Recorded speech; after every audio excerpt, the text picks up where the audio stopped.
Hello everyone, আমরা দেখেন এখানে পুরা জায়গায় তরমুজের গাছ, আবার ফুল দেখেন এখানে ফুল আছে। এই যে কি ছোট ছোট তরমুজ, ওই যে ওই যে কি বড় একটা তরমুজ আছে।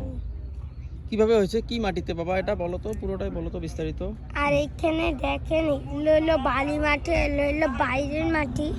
এগুলো এগুলো বালি তো অত সহজে পাওয়া যায় না, এই জন্য এইখানে এগুলো রাখছে, তাহলে তরমুজগুলো ভালো থাকে। শুকনো মাটিতে থাকলে এই বিস্তারিত এখানে তরমুজগুলো বাঁচবে না, তখন হবে, তখন এগুলো ফাটে ফাটে যাবে। তুমি একটা ধরে দেখো তো তরমুজটা, একটা ধরো তো একটা তরমুজ, এই এই পাশে একটা তরমুজ ধরো।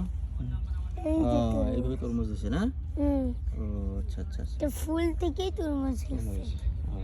ঠিক আছে, তাহলে সবাই ভালো থাকবেন, আমার ছেলের জন্য দোয়া করবেন সবাই, ঠিক আছে? ওকে, আসসালামু আলাইকুম।